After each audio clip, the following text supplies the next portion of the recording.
there are now two forces in the world on the ideas of government. And those ideas are represented in these two documents.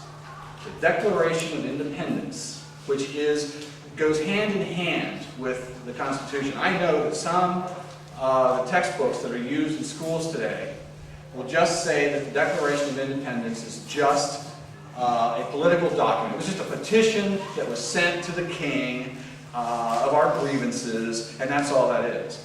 What the Declaration of Independence does is lay down the principles of American freedom. It lays down what we believe in and what should be the guide to how we're governed. The Constitution, then, is the how-to. It's the blueprint. It's the instruction manual. Here's how it's to be done. And so those two documents go together, hand in hand. You cannot separate them. The Constitution basically would make no sense if you don't have the Declaration of Independence there with it, telling, well, this is what we mean. The other document in the world is the Universal Declaration of Human Rights from the United Nations. These are the two documents competing for the ideas of people in this country and in the world. Here's the difference.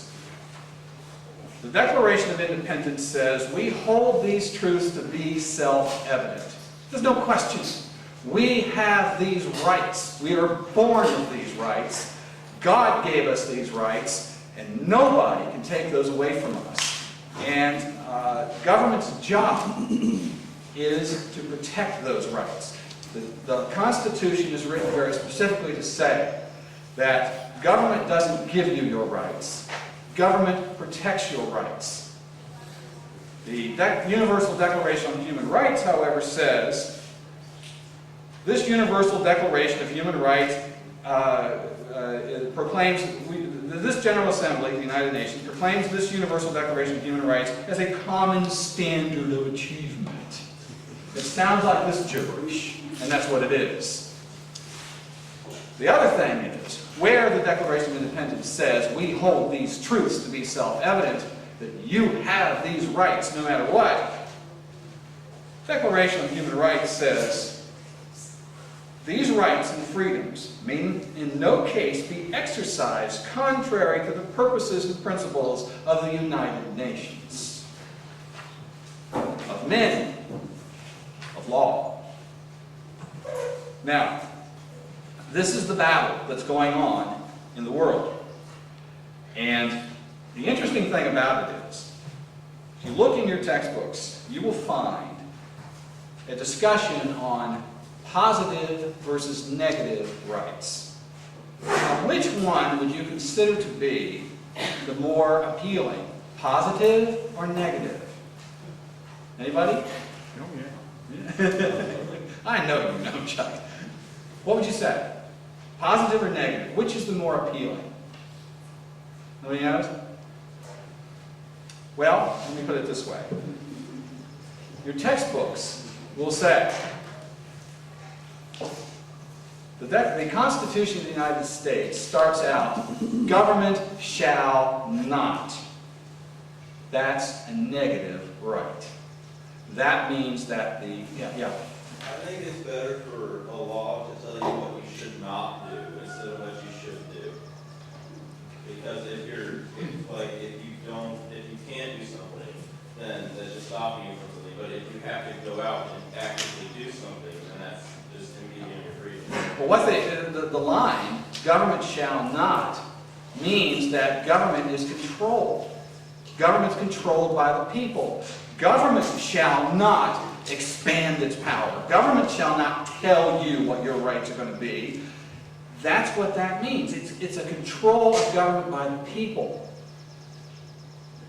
Those who are promoting the Universal Declaration of Human Rights consider that a negative right, or a negative power.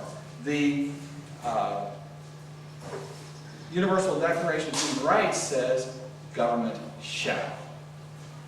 That is the rule of man, where man is deciding what your rights will be. It's saying that today, with this gang of thugs in charge, we're going to tell you today these are your rights. Now tomorrow there may be a new gang of thugs, And they say, no, you don't have those rights. These are your rights. And you're reeling back and forth. What does this stupid thing say up here?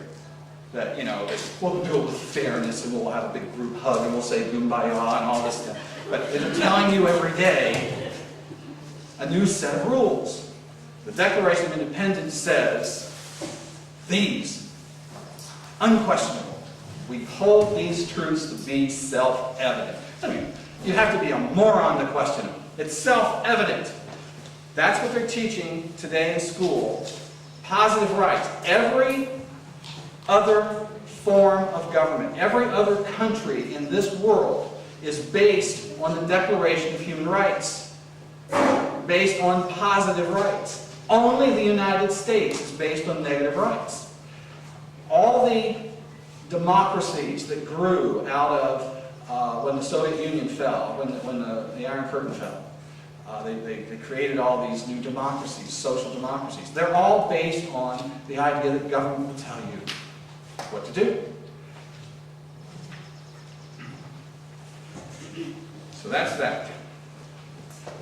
Now, and I think the way to sum that up, was it John Locke that said, you don't have, your rights don't exist because of government. Government exists because you have rights. You have rights to protect, or you have government to protect your rights. You don't put government together to say, here's what your rights will be. Now, this is what we're trying to preserve, we're trying to save, is this way of life, this idea that you were born with your rights. And there is a massive movement in the world to change that. Why? Because people get power from it. There's no power to be gained from a government that is controlled.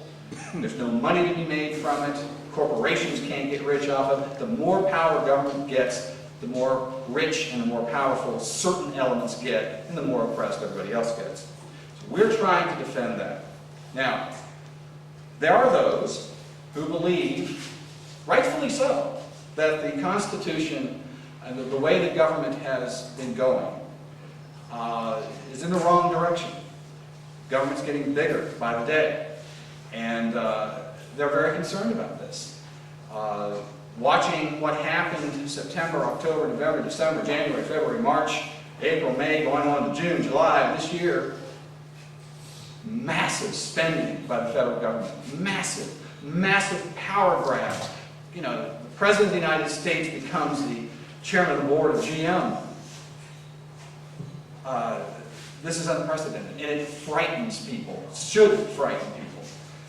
And so there has been a movement to grab back control. And the way they want to do that is by a constitutional convention.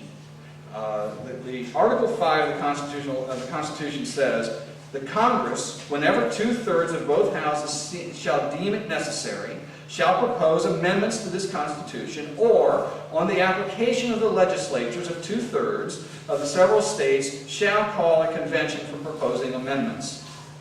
And they want to make changes. Some people really frightened. They want to shore it up. They want to make sure the Constitution isn't changed or is not usurped.